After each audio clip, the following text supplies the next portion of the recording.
నమస్కారం. D3 న్యూస్కి స్వాగతం. ఇవాళ మనతో పాటు ఉన్నారు తెలుగుదేశం రాష్ట్ర కార్యదర్శి పత్తికండ పరిశీలకుడు మిస్టర్ పోలన్న గారు.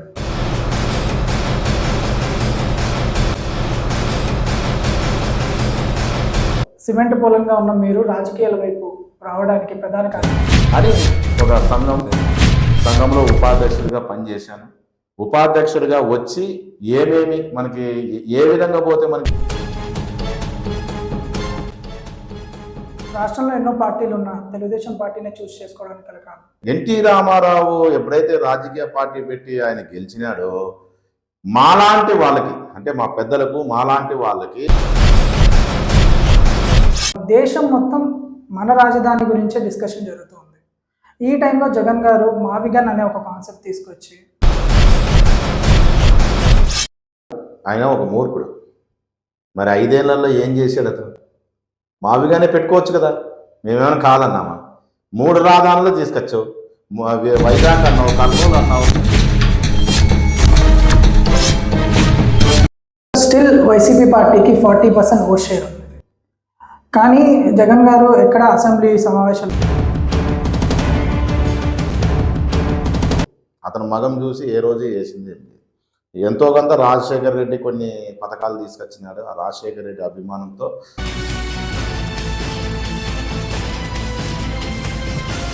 సార్, ప్రజా తీర్పు అనేది అల్టిమేటం. ఎప్పటికైనా 11 సీట్లు గెలిచిన తర్వాత వైసీపీ ప్రభుత్వం మొదటిగా చెప్పిన కారణం ఏంటంటే ఈవీఎం ట్యాంపరింగ్.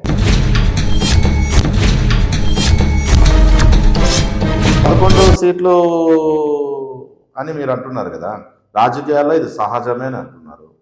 ఓకే, అయినా సరే వాళ్ళ బుద్ధి ఏమైనా మారిందా? రప్ప రప్ప అంటారు, సినిమా చూపిస్తానంటాడు, ఇంకా 3 ఏళ్ళు ఆగితే సినిమా చూపిస్తానంటాడు.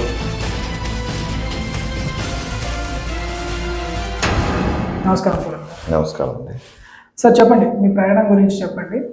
మీరు అసలు ఎక్కడి నుంచి మొదలయ్యారు? దళవాయి పోలనగా మొదలైన మీ ప్రయాణం వడ్డే సిమెంట్ పోలనగా మారడానికి కారణం ఏంటి?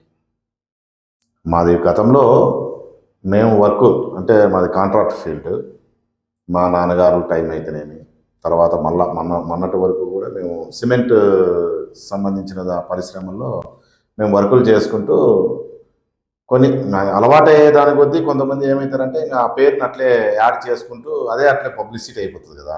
ఆ విధంగానే సిమెంట్ పోలనగా మన పేరు వచ్చింది. మా సిమెంట్ వెంకటప్ప మా నాన్న పేరు వస్తే అదేవిధంగా మాకు కూడా సిమెంట్ వెంకటప్ప కొడుకు అంటే సిమెంట్ పోలన్న అనేది వచ్చింది క్యాచ్.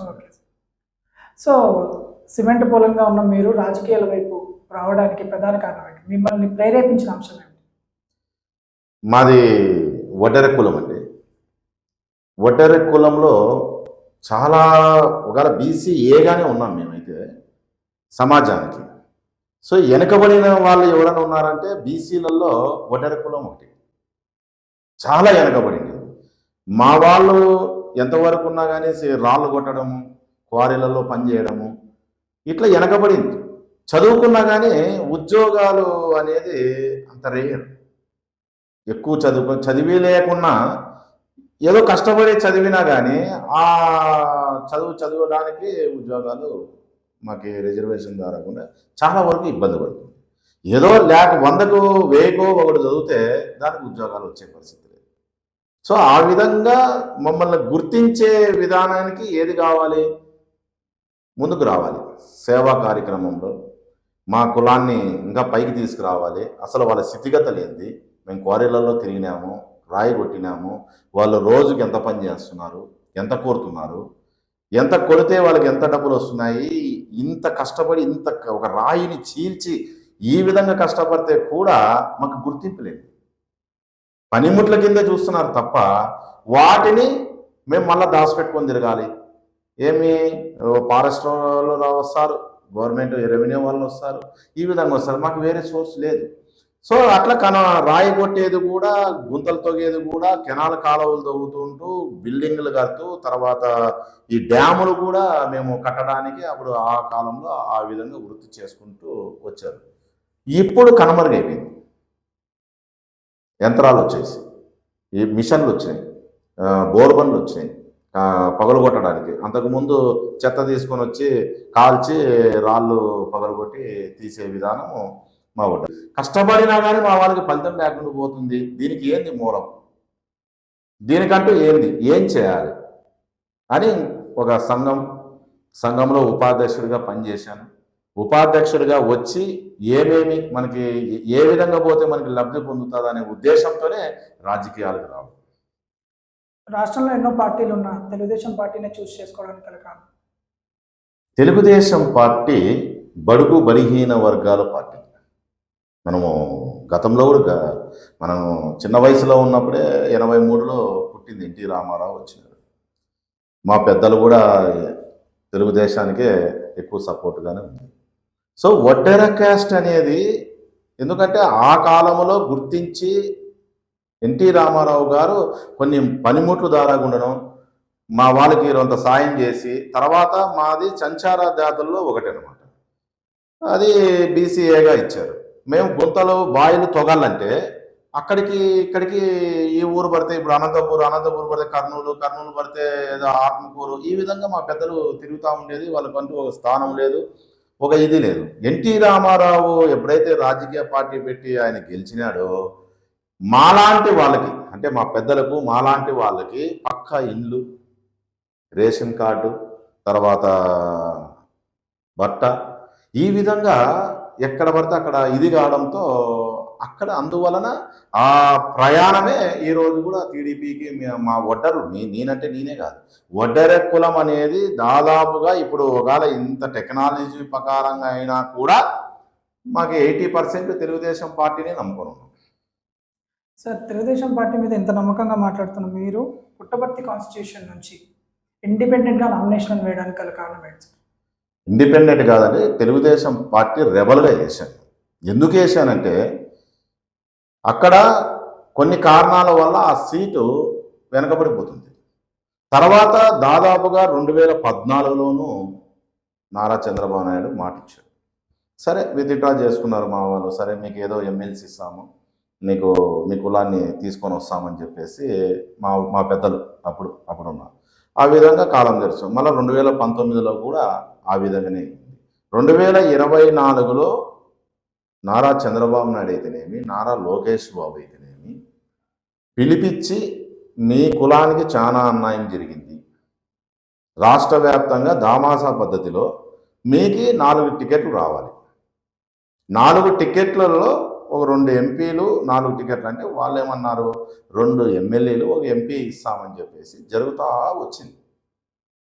జరుగుతూ వచ్చి పాదయాత్రలో కూడా మా నాయకుడు నారా లోకేష్ బాబు కూడా ఖచ్చితంగా ఓటర్లను ఈసారి మనము చట్టసభల్లో పంపిస్తామన్న ఇబ్బంది అయితే ఉంది, ఏదో కారణంతో చట్టసభల్లోకి పంపిస్తాము అని చెప్పేసి ఆ విధంగా ప్రయాణం సాగుతూ వచ్చింది. కానీ కొన్ని పరిణామాల వల్ల అదృష్టం కూడా కొద్దిగా ఉండాలనుకో, కానీ కొన్ని పరిణామం వల్ల అది చిన్న ఇది దాంతో సీటు వేరే వాళ్ళకి పోవాల్సి వచ్చింది.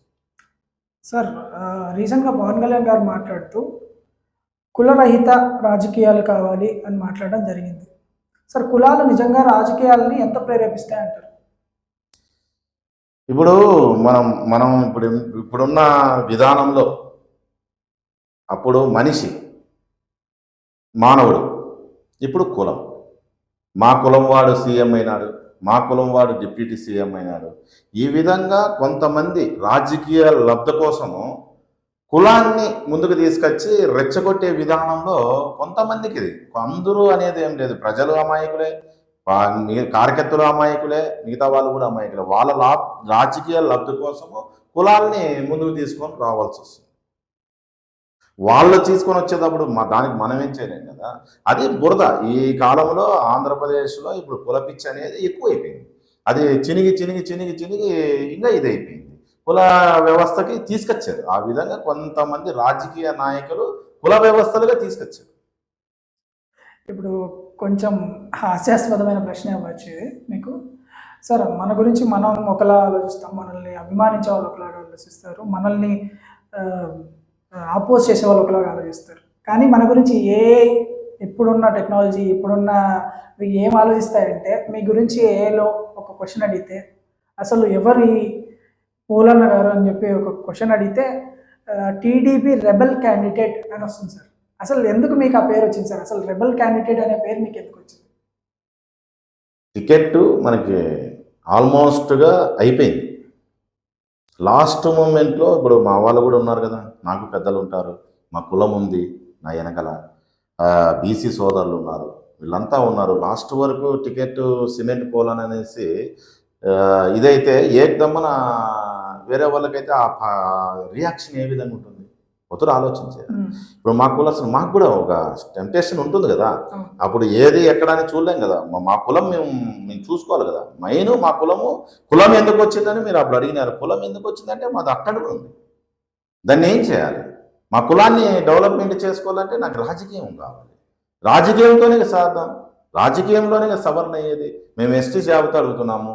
ఎక్కడ మన కర్ణాటకలో ఎస్సీలుగానే ఉన్నాం, తమిళనాడు ఎస్సీలుగానే ఉన్నాం, మహారాష్ట్రలో ఎస్సీలుగానే ఉన్నాం, ఒడిశాలో ఈ చుట్టుపక్కలంతా ఎస్సీ ఎస్టీలుగానే ఉన్నాం. కానీ ఒక ఆంధ్రప్రదేశ్ తెలంగాణ మాత్రమే బీసీ ఏలో ఉన్నాం. కానీ ఆ రిజర్వేషన్స్ లేవు, ఇంకోటి లేవు. మేము చదివినా మాకు ఫలితం లేకుండా పోతుంది.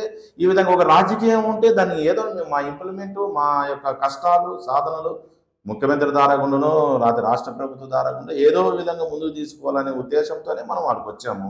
తీరా ఇదే అయిపోయేసరికి మా పెద్దలు తీర్మానం ప్రకారంగా నేను టీడీపీ రెబల్గా వేయాల్సి వచ్చింది.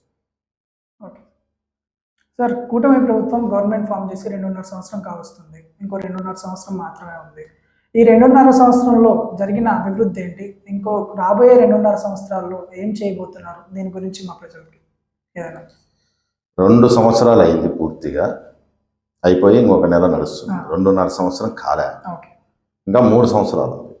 అయితే 2 సంవత్సరాలలో అభివృద్ధి, ఇప్పుడు నారా లోకేష్ బాబు ఏదైతే పాదయాత్రలో ప్రజలకైతేనేమి, మన ఆ భరోసా అంటే రైతులు, మహిళలకు, అనేక మందికి ఏదైతే భరోసా విధానంగా ముందుకు తీసుకొచ్చినాడో ప్రజలు కూడా భారీ మెజారిటీ మాకు కల్పించారు.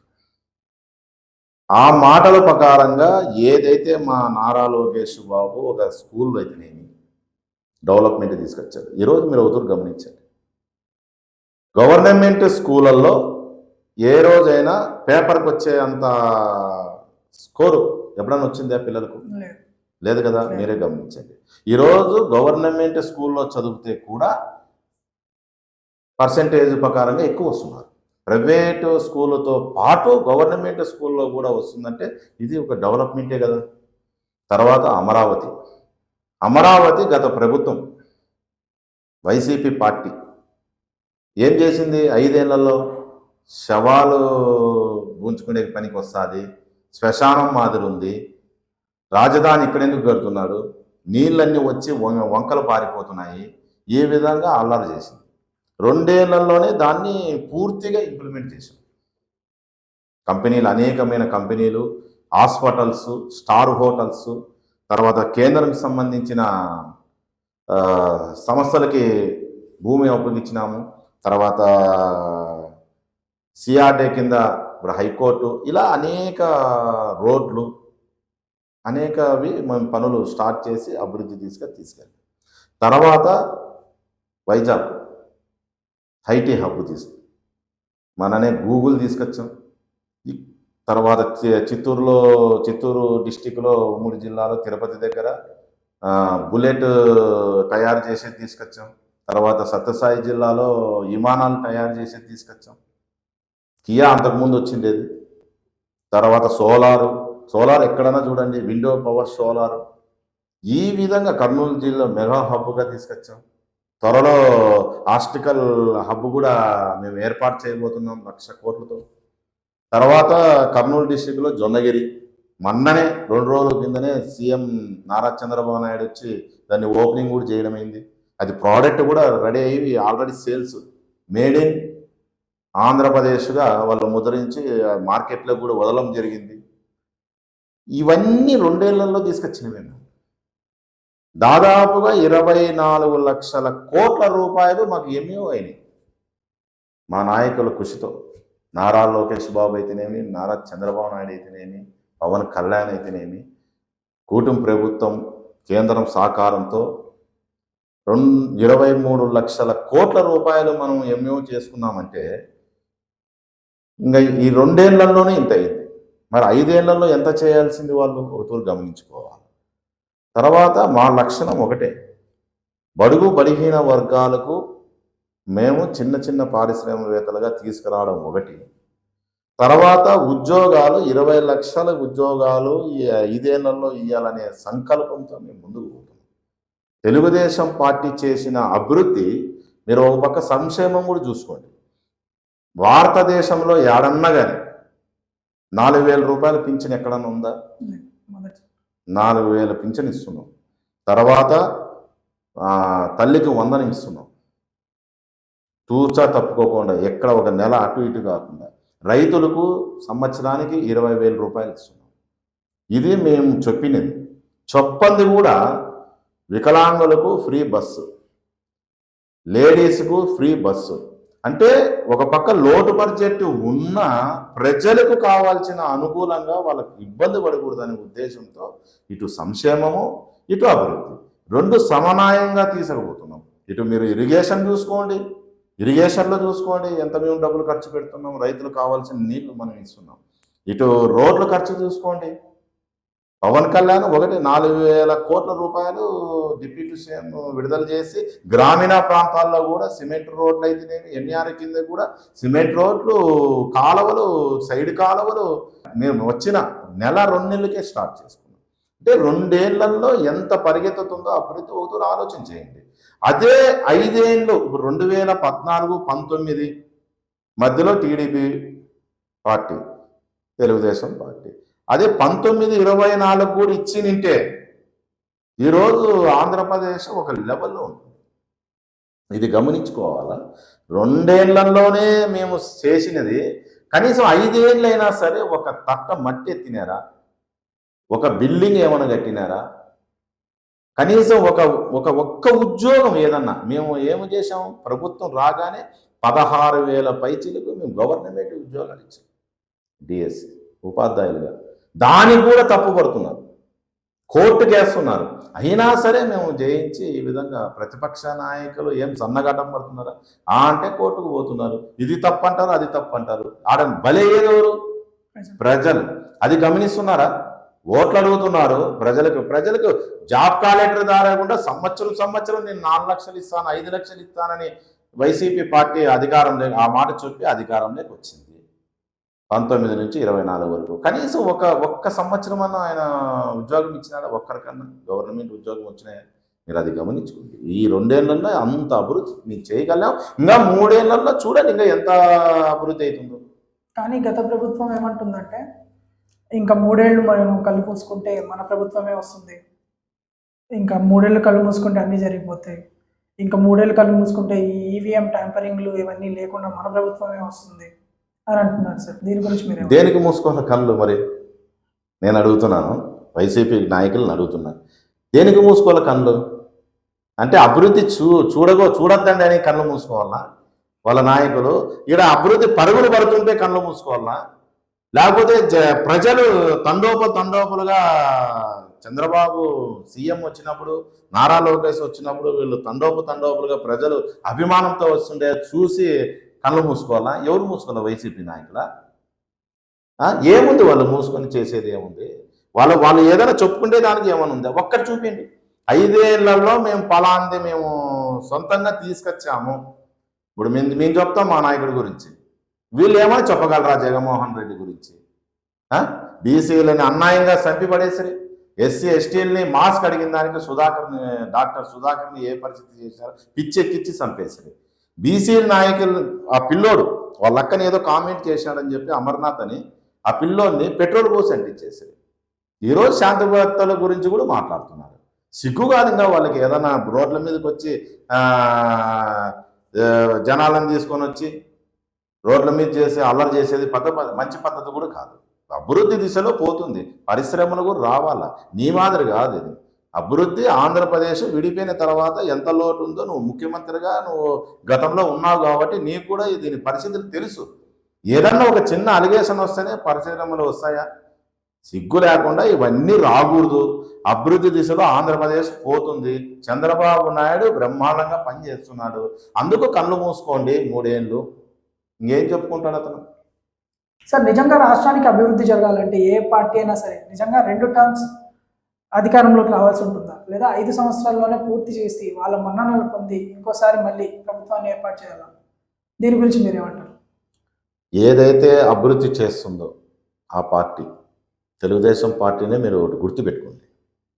1995లో ఉమ్మడి రాష్ట్రంలో ఉన్నప్పుడు నారా చంద్రబాబు నాయుడు తెలుగుదేశం పార్టీనే వచ్చింది. నారా చంద్రబాబు నాయుడు సీఎం కొత్తగా. తర్వాత 99లో కూడా తెలుగుదేశం పార్టీనే వచ్చింది. నారా చంద్రబాబు నాయుడు సీఎం. సో హైదరాబాద్ ఈరోజు ఏ లెవెల్లో ఉంది ఆలోచించండి. విజన్ తెలిసినోడు, పరిశ్రమలు తెచ్చేవాడు, ఒక లెజెండ్గా ఉన్నవానికి ఎన్ని తూర్లు ఇచ్చినా నష్టమేం లేదు. మీరు బాగా గమనించుకోండి. ప్రధానమంత్రి ఇప్పుడు వరుసగా గెలుస్తున్నాడు, ప్రధానమంత్రి అవుతున్నాడు. ఎంత అభివృద్ధికి పోతుంది? ఈరోజు భారతదేశంలో ఒక లెవెల్లో ఉంది. ఈరోజు భారతదేశం కల్లా చూస్తున్నారు. ఏమైనా చిన్న అవినీతి మరకుందా? ఆయన గతంలో గుజరాత్ ఆయన ముఖ్యమంత్రిగా పనిచేశాడు. 4 సంవత్సరాలు, 4 టర్ములు. ఇప్పుడు కూడా గుజరాత్లో బీజేపీనే ఉంది. సో ఎంత ఇప్పుడు ఇండియా లెవెల్లో నంబర్ 1గా ఉంది. ఇట్లా చేసేవానికి మన ప్రజలు కూడా పట్టం కడితే అభివృద్ధి ఆటోమేటిక్ అవుతుంది. మీరు ఒకటే గమనించుకోవాలా. 14 నుంచి 19 వరకు మేము దాదాపుగా ప్రపంచంలో ఎక్కడా లేనిది, మన ఇండియాలో కానీ ప్రపంచంలో కానీ ఏమీ జరగంది ల్యాండ్ మేము యాక్టివేట్ చేసాం. ఆ పద్ధతిలో ఎక్కడన్నా జరిగిందా? 33,000 ఎకరాలు స్వచ్ఛందంగా రైతులు వచ్చి మన రాష్ట్రం అభివృద్ధి చేసుకునే దానికి ప్రతి ఒక్కరూ భాగస్వామ్యమైపోయి అంత ల్యాండ్ సేకరించి దాన్ని ఒక రాజధానిగా పెట్టి మేము డెవలప్మెంట్ చేస్తుంటే మధ్యలో దురదృష్టం, మన దరిద్రం ఉన్నది. వైసీపీ పార్టీ వచ్చింది. ఒక ఛాన్సు అనే ఒక విధానంతో ఏదో వచ్చినాడు ఏం చేశాడు? మరి ఒకతో మీరే ఆలోచించండి. ఇప్పుడు అనంతపూర్లో, కర్నూలులో, తర్వాత రాజధాని కానీ ఇట్లా రాష్ట్ర వ్యాప్తంగా తెలుగుదేశం పార్టీ తీసుకొచ్చిన పరిశ్రమలన్నీ ఎనికి పంపించాడు ఆయన. మీరు కియా చూసుకోండి. కరువు జిల్లాలో కియా తీసుకొచ్చినాడు నారా చంద్రబాబు నాయుడు. దానికి అనుసంధ కంపెనీలన్నీ చెన్నైకి వెళ్ళిపోయాయి, తమిళనాడుకి వెళ్ళిపోయినాయి. వీళ్ళు పర్సెంటేజ్లు బెదిరియడము, ఇంకెట్లా వస్తాయి పరిశ్రమలు? ఇట్లా మనము ఏ ప్రభుత్వం వచ్చినా ఆ ప్రభుత్వం చేసింది మనం కూడా దాన్ని కంటిన్యూ చేయాలి. అది ఎవరో కోసం ఏం కాదు. పరిశ్రమలు వస్తున్నారు, ఇప్పుడు నీదేమైతుంది ఆడ ఇంప్లిమెంట్. ఇప్పుడు గవర్నమెంట్ సగంలో ఆపేస్తే ఏమొచ్చింది నష్టం? నీకు ఎవరికి నష్టం? అది ఇప్పుడు 1000 కోట్లు పెట్టినావు. నారా చంద్రబాబు నాయుడికి పేరు వస్తుందని టిక్కోయిన్లన్నీ ఆపేసాం. ఆడ మహా అంటే 100 కోట్లు అవసరం. అది గవర్నమెంట్ కదా, నువ్వు ఎవరి పేరైనా పెట్టుకోండి, ఏదైనా చేసుకోండి. కానీ ఎంత సొమ్ము ప్రజలు నీలపాలైపోతుంది, అది వద్దు గమనించుకోవాలా. మేము చేయలేదు ఆ విధంగా. ఇప్పుడు వైసీపీలో ఏదన్నా అరాకొర ఏదైనా స్టార్ట్ చేసిందంటే మేము దాన్ని బంద్ చేసేలే, కక్ష సాధింపులు చేయలేదు కదా. దాన్ని అట్లే కంటిన్యూగా చేయాలి. అట్లా ఉమ్మడి ఆంధ్రప్రదేశ్లో గతంలో అంజయ్య వీళ్ళైతేనేమి, తర్వాత ఎన్టీ రామారావు అయితేనేమి, తర్వాత రాజశేఖర్ అయితేనేమి, చంద్రబాబు అయితేనేమి, ఇప్పుడున్న కేసీఆర్ అయితేనేమి, తర్వాత రేవంత్ రెడ్డి అయితేనేమి, వీళ్ళు ఎక్కడెక్కడ ఆపకోకుండా వాళ్ళు అట్లా ఇంప్లిమెంట్ చేస్తున్నారు కాబట్టి రాష్ట్రం అభివృద్ధి అవుతుంది. ఇది గమనించుకోవాలి. అందుకే ప్రజలకు కూడా నేను ఈ మీడియా ద్వారా కూడా ఈ ఇంటర్వ్యూలో నేను తెలియజేస్తున్నది ఏంటంటే, ఇప్పుడున్న తెలుగుదేశం పార్టీకి నారా చంద్రబాబు నాయుడు అభివృద్ధిలో ఈ ప్రపంచంలో ఏడడిగినా కానీ అభివృద్ధి అంటే ఏంటంటే నారా చంద్రబాబు నాయుడు పేరే చెప్తారు. ఇంకా 3 టర్ములు కూడా తెలుగుదేశం పార్టీనే కూటమి ప్రభుత్వంలో దారాగుండనే మనకి నారా చంద్రబాబు నాయుడు సీఎం చేసుకోవాలి. ప్రజలకు నేను తెలియజేస్తుండేది ఒకటే, రాష్ట్రం ముందుకు పోతుంది. మన పిల్లలకు కూడా భవిష్యత్తులో ఉద్యోగాలు అయితేనేమి అన్ని విధాల మనం సహకరించే విధానంగా ముందుకు పోతుంది అని చెప్పి నేను తెలియదు. సార్, రాష్ట్రం ఉమ్మడి రాజధానిగా హైదరాబాద్ 10 ఏళ్ళు పూర్తి చేసేసుకుంది. ఇప్పుడు మన దేశం మొత్తం మన రాజధాని గురించే డిస్కషన్ జరుగుతుంది. ఈ టైంలో జగన్ గారు మావిగన్ అనే ఒక కాన్సెప్ట్ తీసుకొచ్చి అది మేము చాలా ఇంటెలిజెంట్గా చెప్పామని కొంతమంది అంటున్నారు, హాస్యాస్పదంగా ఉందని కొంతమంది అంటున్నారు. కానీ అల్టిమేట్గా అమరావతి మన రాజధాని అని అనుకున్న తర్వాత మావిగన్ అనే కాన్సెప్ట్ తీసుకురావడం ఎంతవరకు కరెక్ట్ అంటారు? ఇప్పుడు ప్రజలకు తెలియాల్సింది ఏంటంటే అమరావతి పరిస్థితి ఏంటి, దాన్ని ఎలా డెవలప్ చేయబోతున్నారు, జగన్ గారు చెప్పినట్టుగా మావిగన్ పరిస్థితి ఏంటి, వీటన్నిటి గురించి మీ విశ్లేషణ ఏంటి సార్? మావిగన్ ఆయన ఒక మూర్ఖుడు. మరి 5 ఏళ్లలో ఏం చేశాడు అతను? మావిగానే పెట్టుకోవచ్చు కదా, మేమేమైనా కాదన్నామా? 3 రాజధానులు తీసుకొచ్చావు, వైజాగ్ అన్నావు, కర్నూలు అన్నావు, విజయవాడ అన్నావు. 3 చేయకపోతే, ఒక్కటి కూడా చేయకపోతే, కనీసం ఒక 100 కోట్లు కూడా ఆ రాజధానిలో ఏం జరుగుతుంది అనేది కూడా ఎవరు తెలియదు. తర్వాత మావిగానని ఇప్పుడు అంటున్నావు. అప్పుడు ఏమైంది నీ బుద్ధి? నువ్వు అంత ఆలోచన తెలుగు ప్రజలకు అంత చేసి అంత ఆలోచన ఉన్నవానవైతే, ప్రజలకు మేలు చేసేవానవైతే ఈ విధంగా ఉందని ఇప్పుడు ఎందుకు అంటున్నావు? ఎందుకో నీకు ఆ విధంగా వచ్చింది? గతంలో నువ్వు కాదా అసెంబ్లీలో అనేది 33,000 ఎకరాలు ఉంటే 50,000 కావాలా, మనకి మంచి అభివృద్ధి అవుతుంది, పెద్ద పెద్ద ఇంటర్నేషనల్ స్కూల్స్ వస్తాయి, ఇంటర్నేషనల్ హాస్పిటల్స్ వస్తాయి, ఇంటర్నేషనల్ స్టేడియంలు వస్తాయి, వీటికంతా అనేక విధానం కావాలి, మరో వాషింగ్టన్ అమెరికాలో న్యూయార్క్ మాదిరి మనం తయారు చేయాలని. మరి ఎందుకన్నావు నువ్వు అని? రాజకీయ లబ్ధి కోసము అతను కనుమరుగైపోతున్నాడండి. రాజధాని మేము ఆల్రెడీ మా ప్లానింగ్ ఏముంది, ఆయన చెప్పిందే ఉందా. ఇప్పుడు ఎక్కడ మేము ఆయనంగా గుంటూరు, విజయవాడ, మజిలీపట్నం అంటున్నాడు. ఏలూరు సరిదాపుల్లో మాది రింగ్ రోడ్, మా ప్లానింగ్ ఇట్లా గుంటూరు కానుకుంటుంది, అటు విజయవాడ దాటుతుంది, ఇవన్నీ రింగ్ రోడ్. ఇది రింగ్ రోడ్ అంటే దాదాపుగా ఒక కాన్స్టెన్సీలే కలిసిపోతున్నాయి దాంట్లో.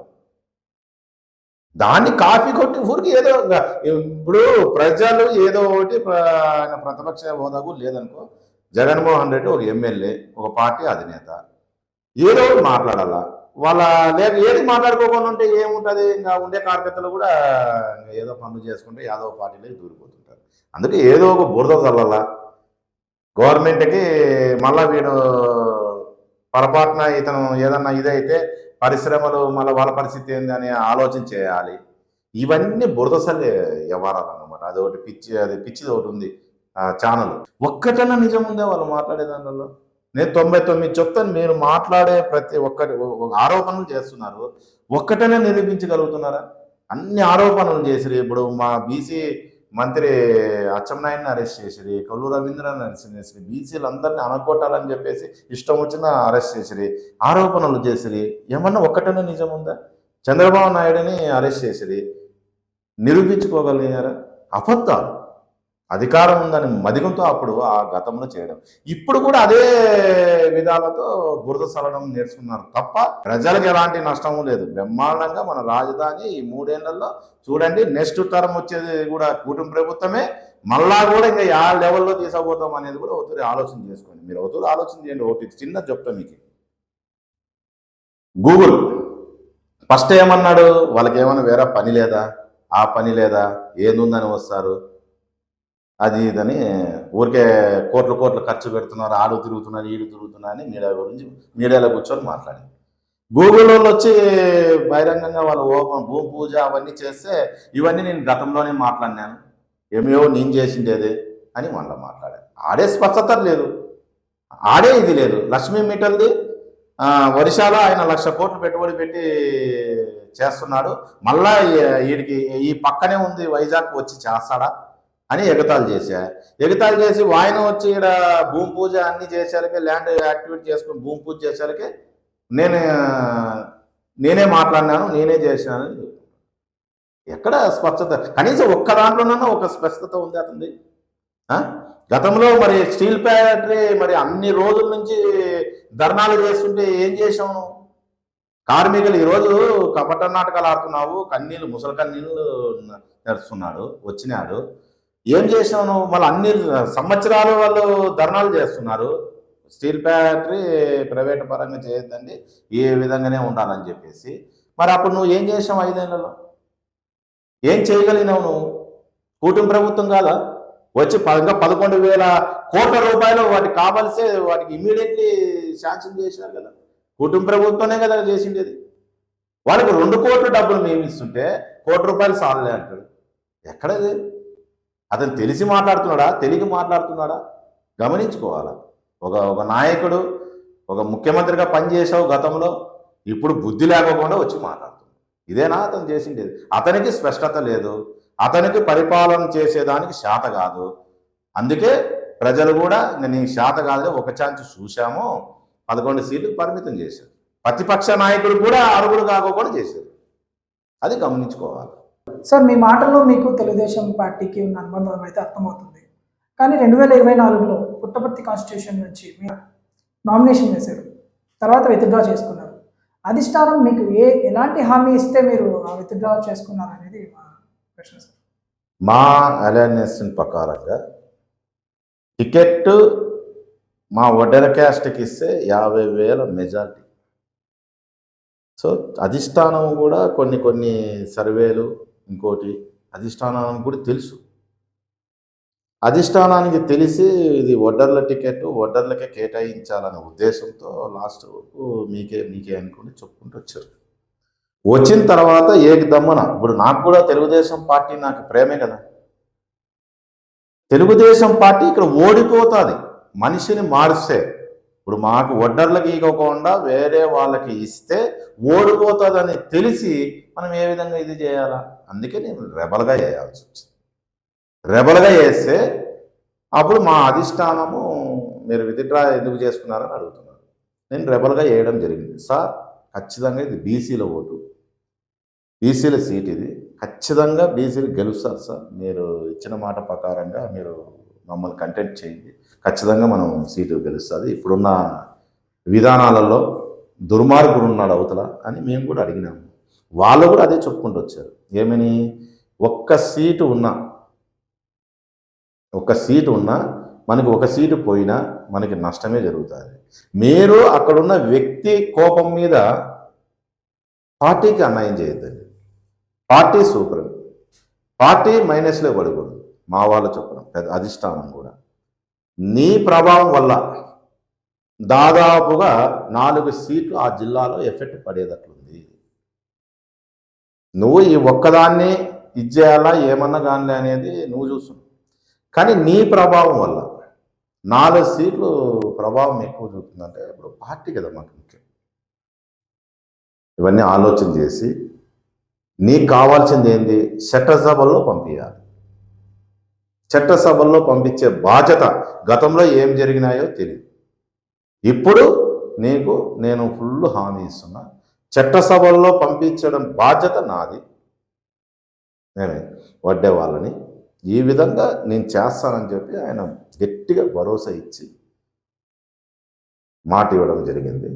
ఆ విధంగానే నేను కూడా పార్టీ మనకి కావాల్సింది అని మేము విత్డ్రా చేసుకోవడం జరిగింది. మా పెద్దలు, మా వడ్డెర క్యాస్ట్ పెద్దలు, జిల్లా అధ్యక్షులు వీళ్ళందరినీ కలుపుకొని, తర్వాత బీసీలు, బోయలు అయితేనేమి, కురువలు అయితే వీళ్ళంతా కలుపుకొని ఒక నిర్ణయానికి వచ్చి పార్టీ ఈ విధంగా దెబ్బతింటుందని ఉద్దేశంతో మనం 1 సీటు పోతే దాని ప్రభావం 3-4 సీట్లు పోతున్నాయి, ఇది చాలా నష్టం చేసినట్టు ఉంటుందనే ఉద్దేశంతో మేము విత్డ్రా చేసుకోవడం జరిగింది. సార్, స్టిల్ వైసీపీ పార్టీకి 40% ఓట్ షేర్ ఉంది. కానీ జగన్ గారు ఎక్కడ అసెంబ్లీ సమావేశాలకు కానీ దేనికి పార్టిసిపేట్ చేస్తున్నట్టుగా లేదు. సో ఇది మీరు ఎలా చూడాలంటారు? మీరు 40% అన్నారు, కాదు 39% వాళ్ళకి ఓట్ బ్యాంకు మొన్న నమోదయ్యింది.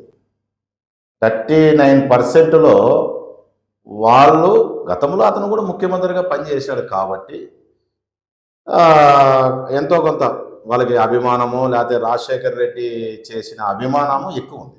అతను మగం చూసి ఏ రోజు వేసింది ఎంతో కొంత రాజశేఖర్ రెడ్డి కొన్ని పథకాలు తీసుకొచ్చినాడు. ఆ రాజశేఖర్ రెడ్డి అభిమానంతో ప్రజలంతా కలిపి ఒక ఛాన్స్ ఇద్దామనేది 19లో ఇచ్చినారు, ముఖ్యమంత్రి అయినాడు.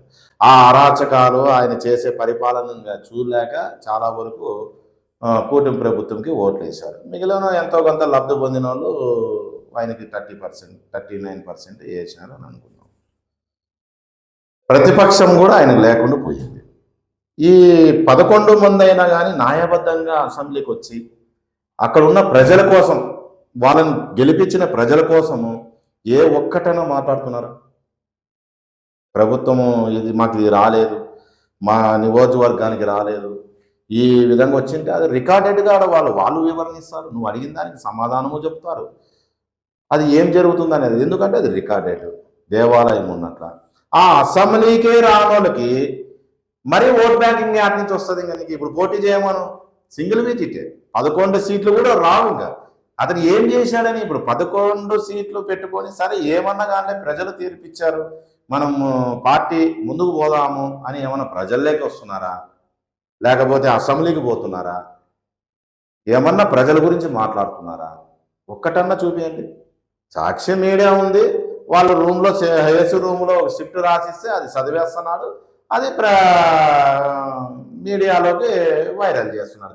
ఏనాడైనా కానీ పబ్లిక్గా కూర్చొని ఆయన ముఖ్యమంత్రి ఉన్నప్పుడైనా కానీ లేదా ఇప్పుడు వైసీపీ అధినేత కానీ ఒక్కనాడన్నా ప్రజల గురించి ఇట్లా డిబేట్ పెట్టో లేకపోతే డిబేట్ పెట్టి వాళ్ళ నాయకులు రారు, లేదు జగన్మోహన్ రెడ్డి మీడియాలో కూర్చొని మీడియా వాళ్ళు ఎక్కడ క్వశ్చన్లు అడుగుతారని చెప్పేసి అతను రూమ్లో పెట్టుకుంటాడు. ఇంకా వీళ్ళ భయం ఆడే స్టార్ట్ అయిపోయింది. ఏ విధంగా ఉంటుంది? ఆ 39% కూడా నెక్స్ట్ ఎన్నికలకు కనుమరుగైపోతారు. దీంట్లో ఆలోచన చేయవల్లే నెక్స్ట్ వచ్చేది కూటమి ప్రభుత్వమే. ఎందుకంటే మేము ప్రజల్లోకి అనేకమైన పథకాలు, అభివృద్ధి సమన్వయంగా రాష్ట్రంలో, ఉమ్మడి రాష్ట్రంలో అప్పుడు హైదరాబాద్ డెవలప్మెంట్ అయింది, విజయవాడ, వైజాగ్ ఈ విధంగా డెవలప్మెంట్ అయితే వచ్చినాయి. సో ఆంధ్రప్రదేశ్లో ఇప్పుడు ప్రతి జిల్లా, రాయలసీమ ఎడారి, రాళ్ళు రప్పలు ఉన్న ఏరియా, ఈరోజు పుష్కలంగా ప్రతి ఫ్రూట్స్ మన ఏరియా నుంచే పోతుంది, పండిస్తున్నారు. నీళ్లు తీసుకొచ్చాం అందరి నివా నుంచి. తర్వాత ఇప్పుడు పరిశ్రమలు తీసుకొచ్చాం, అక్కడ ఉద్యోగాలు వస్తున్నాయి, పంటలు పండించుకునేటోళ్ళు పంటలు పండించుకుంటున్నారు. ఇప్పుడు కర్నూలు డిస్టిక్లోనేమో సోలారు, గ్రీన్కో ఇట్లా పెద్ద పెద్ద కంపెనీలు, పెద్ద పెద్ద పెట్టుబడులు, అక్కడ ఉపాధి ప్లస్ సంక్షేమం అన్ని విధాలా వాళ్ళకు ఎసులుబాటు చేస్తున్నాం. మేము ఆ ఎసులుబాటు చేస్తున్నాము.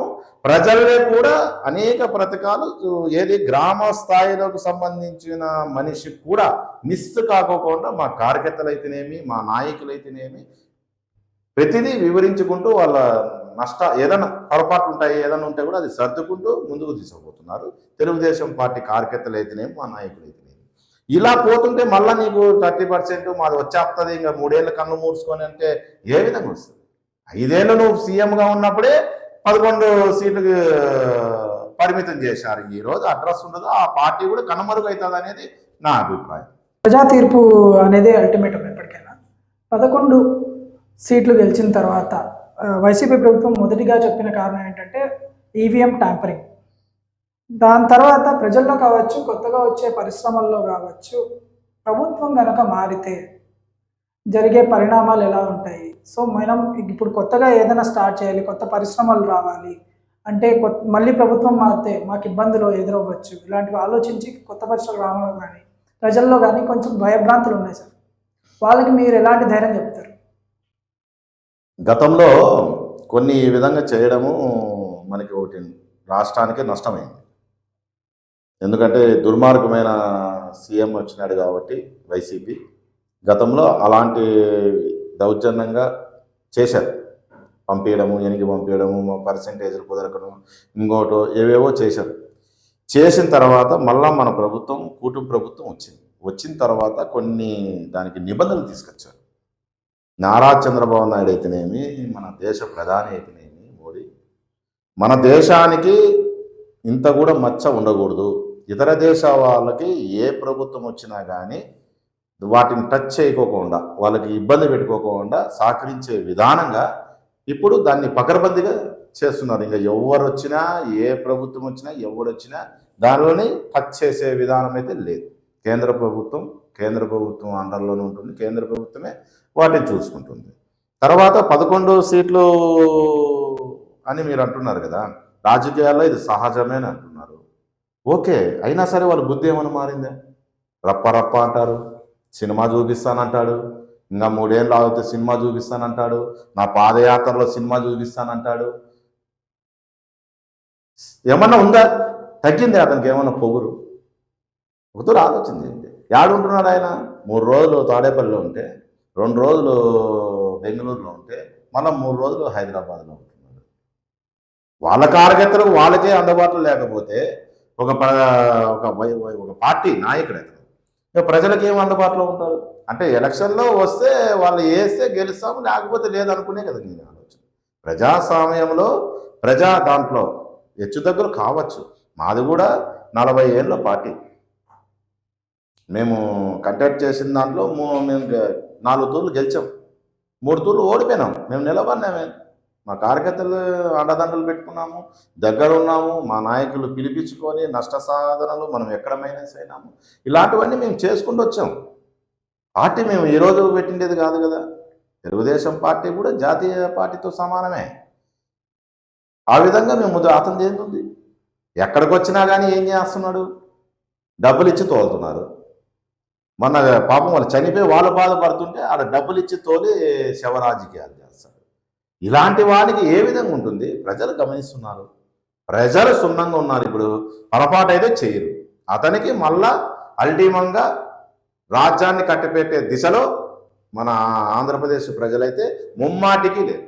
ఇది మీరు గమనించుకోవాలి. సార్ 2029లో అధిష్టానం మీకు ఎలాంటి బాధ్యతలు ఇస్తుందని మీరు అనుకుంటున్నారు? ఇప్పటికీ తెలుగుదేశం పార్టీలో మా ఓటర్లకు ఎప్పుడూ లేని విధానంగా మంచి ప్రాధాన్యత కలిగించింది. రాష్ట్ర కార్యదర్శిగా, ఒక నియోజకవర్గాన్ని, పత్తికొండ నియోజకవర్గానికి అబ్జర్వర్గా, తర్వాత ముందుకింగా పరంగా అంటే మనం చేసే పనులు చెప్పుకుంటూ, నాకు తెలిసి నాకున్న గెస్ట్ ప్రకారంగా మమ్మల్ని రాజ్యాధికారం కలిగించే విధానంగా బాధ్యతలు ఒప్పించవచ్చు అనే విధానం మాకు ఆలోచన ఉంది. మా వాళ్ళు చెప్పారు, చట్టసభల్లో వడ్డేవాళ్ళని ఏమైనా 29 లోపల పంపించాలనేది మా పార్టీ మా నాయకుడు నారా లోకేష్ బాబు చాలా స్పష్టంగా ఉన్నారు. దాంట్లో ఆలోచన అయితే లేదు. బరువు బాధ్యతలు పెరుగుతాయి, వాటి తగ్గట్టుగా హోదా కూడా పెంచుతారు. ఆ విధంగానే మా కులాన్ని కూడా మేము డెవలప్మెంట్ చేసుకునే విధానంగా మమ్మల్ని ముందుకు తీసుకుపోతారని చెప్పేసి మేము ముగిస్తున్నాం. పోలన్న గారు వాళ్ళ అమూల్యమైన సందేశాలు ఇచ్చినందుకు చాలా చాలా థ్యాంక్స్ సార్. మీ ఈ యొక్క పత్తికొండ అబ్జర్వర్గా మీ సేవలు ఇంకా ఇలాగే కొనసాగాలని మనస్ఫూర్తిగా కోరుకుంటూ thank you so much for coming sir. Thank you sir.